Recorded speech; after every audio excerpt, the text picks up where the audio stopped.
नमस्कार दोस्तों, आपको हमारे चैनल पर स्वागत है। आज हम इस वीडियो में बताएंगे कि महाभारत युद्ध जीतकर भी हार गए थे पांडव और श्री कृष्ण। तो इसे जानने के लिए कृपया वीडियो को अंत तक बने रहे और चैनल पर नए हैं तो कृपया चैनल को सब्सक्राइब करें। आइए जानते हैं।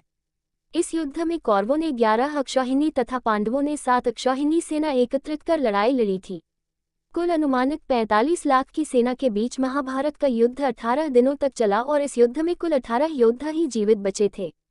महाभारत के युद्ध के पश्चात कौरवों की तरफ से 3 और पांडवों की तरफ से 15 यानी कुल 18 योद्धा ही जीवित बचे थे, जिनके नाम हैं कौरव के कृतवर्मा, कृपाचार्य और अश्वत्थामा, जबकि पांडवों की ओर से युयुत्सु, युधिष्ठिर, अर्जुन, भीम, नकुल, सहदेव, कृष्ण, सात्यकी आदि। हालांकि इतिहास के कुछ पन्नों के अनुसार महाभारत के युद्ध में 39,40,000 योद्धा मारे गए। पांडवों का कुछ नहीं बचा, मात्र 5 गांव के खातिर लड़े गए इस युद्ध से आखिर पांडवों को क्या हासिल हुआ? पांडव वंश में अर्जुन के पुत्र अभिमन्यु की पत्नी के उत्तरा के गर्भ में पल रहा उनका एकमात्र पुत्र बचा था, जिसे श्रीकृष्ण ने बचाया था। इसका नाम परीक्षित था। पांडव युद्ध जीतने के बाद भी हार ही गए थे, क्योंकि फिर उनके पास कुछ भी नहीं बचा था। प्रत्येक पांडव के 10-10 पुत्र थे, लेकिन सभी मारे गए। श्री कृष्ण का कुल नष्ट हो गया। श्री कृष्ण की नारायणी सेना और कुछ यादव महाभारत के युद्ध में और बाद में गांधारी के शाप के चलते आपसी मौसूल युद्ध में श्री कृष्ण के कुल का नाश हो गया था। मौसूल युद्ध में श्री कृष्ण के सभी पुत्र और पौत्र मारे गए थे। कुल में जो महिलाएं और बच्चे बचे थे, उन्हें अर्जुन अपने साथ लेकर मथुरा जा रहे थे, तो रास्ते में वे बचे हुए लोग भी लुटेरों के द्वारा मारे गए। श्री कृष्ण के कुल का एकमात्र व्यक्ति जिंदा बचा था, जिसका नाम था बृहद्रथ। अन्य लोग गांधारी, कुंती, धृतराष्ट्र, विदुर, संजय आदि सभी जंगल चले गए थे। जंगल में धृतराष्ट्र और गांधारी एक आग में जलने से मर गए। ऐसी लाखों महिलाएं विधवा हो गई थी जिनके पतियों ने युद्ध में भाग लिया था। उनमें कर्ण, दुर्योधन सहित सभी कौरवों की पत्नियां भी थीं। अंत में युद्ध के बाद युधिष्ठिर संपूर्ण भारतवर्ष के राजा तो बन गए, लेकिन सब कुछ खोकर किसी भी पांडव में राजपाट करने की इच्छा नहीं रही थी। सभी को वैराग्य प्राप्त हो गया था। ये देखते हुए युधिष्ठिर ने राजा का सिंहासन अर्जुन के पौत्र परीक्षित को सौंपा और खुद चल पड़े हिमालय की ओर, जीवन की अंतिम यात्रा पर।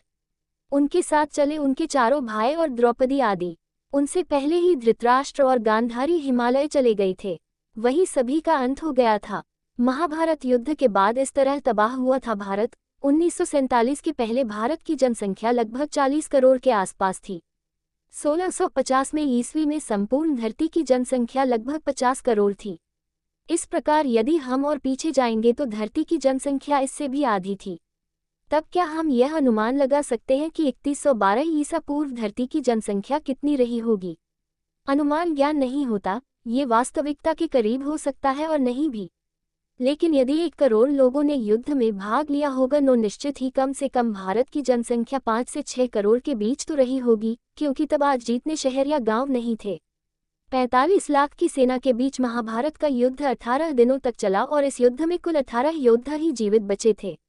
महाभारत के युद्ध के पश्चात कौरवों की तरफ से 3 और पांडवों की तरफ से 15 यानी कुल 18 योद्धा ही जीवित बचे थे, जिनके नाम हैं कौरव के कृतवर्मा, कृपाचार्य और अश्वत्थामा, जबकि पांडवों की ओर से युयुत्सु, युधिष्ठिर, अर्जुन, भीम, नकुल, सहदेव, कृष्ण, सात्यकी आदि। हालांकि इतिहास के कुछ पन्नों के अनुसार महाभारत के युद्ध में 39,40,000 योद्धा मारे गए। अब आप सोचिए कि 6 करोड़ की आबादी में आधी तो महिलाएं होगी, यानी कि करीब 2.5 करोड़ महिलाएं। अब बचे 2.5 करोड़ पुरुष, जिसमें से लाखों तो बच्चे होंगे। मतलब ये युद्ध बूढ़े और जवानों ने ये लड़ा। उनमें से कुछ जवान तो उनके पुत्र ही थे जिनको कोई पुत्र नहीं हुआ था। कौरव पक्ष, कौरवों की ओर से दुर्योधन व उसके 99 भाइयों सहित भीष्म, द्रोणाचार्य, कर्ण, मद्रनरेश, शल्य, भूरिश्रवा, अलम्बुश, कलिंगराज, श्रुतायुध, शकुनी, भगदत्त, जयद्रथ, विंदनुविंद, काम्बोजराज, सुदक्षिण और बृहद्बल आदि और उनके पुत्र पौत्र युद्ध में शामिल थे, जो सभी मारे गए। कौरवों के कुल का नाश हो गया। कौरव वंश का एकमात्र युयुत्सु ही बचा था। पांडव पक्ष, पांडवों की ओर से अभिमन्यु, घटोत्कच, विराट, द्रुपद, धृष्टद्युम्न, शिखंडी, पांड्यराज, कुंतीभोज, उत्तमौजा, शाब्य और अनुपराज नील आदि सहित पांडवों के लगभग 50 पुत्र भी युद्ध मारे गए थे। पांडव वंश में अर्जुन के पुत्र अभिमन्यु की पत्नी के उत्तरा के गर्भ में पल रहा उनका एकमात्र पुत्र बचा था, जिसे श्रीकृष्ण ने बचाया था। इसका नाम परीक्षित था। पांडव युद्ध जीतने के बाद भी हार ही गए थे क्योंकि फिर उनके पास कुछ भी नहीं बचा था। प्रत्येक पांडव के 10-10 पुत्र थे लेकिन सभी मारे गए। यादव पक्ष, श्री कृष्ण की नारायणी सेना और कुछ यादव युद्ध में और बाद में गांधारी के शाप के चलते आपसी युद्ध में श्री कृष्ण के कुल का नाश हो गए।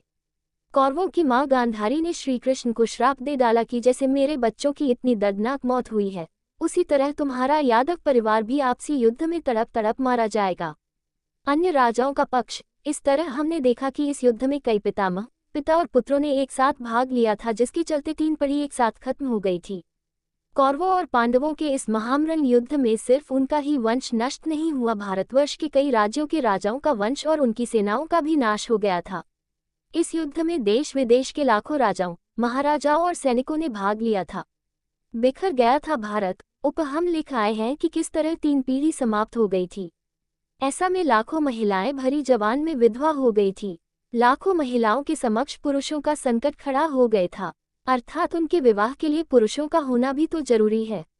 ये सिर्फ अनुमान ही लगाया जा सकता है, अनुमान ज्ञान नहीं होता, लेकिन ये तय है कि इससे समाज में एक धर्म संकट की स्थिति खड़ी हो गई थी। समाज का नेतृत्व करने वाला कोई नहीं था, राज्यों में बिखराव हो गया था, इतने लोग नहीं थे कि वे राज्य की व्यवस्था को संचालित करते। कहते हैं कि इस युद्ध के परिणामस्वरूप भारत से वैदिक धर्म, समाज, संस्कृति और सभ्यता का पतन हो गया। इस युद्ध के बाद से ही अखंड भारत बहुधर्मी और बहुसंस्कृति का देश बनकर खंड खंड होता चला गया। युद्ध के बाद युधिष्ठिर संपूर्ण भारतवर्ष के राजा तो बन गए लेकिन सब कुछ खोकर। किसी में भी पांडव में राजपाट करने की इच्छा नहीं रही थी। सभी को वैराग्य प्राप्त हो गया था। देखते हुए युधिष्ठिर ने राजा का सिंहासन परीक्षित को सौंपा और खुद चल पड़े हिमालय की ओर, जीवन की अंतिम यात्रा पर। उनके साथ चले उनके चारों भाई और द्रौपदी आदि। उनसे पहले ही धृतराष्ट्र और गांधारी हिमालय चले गए थे। वहीं सभी का अंत हो गए। वीडियो अच्छा लगा तो कृपया वीडियो को लाइक, शेयर और चैनल पर नए हैं तो कृपया चैनल को सब्सक्राइब करें। धन्यवाद।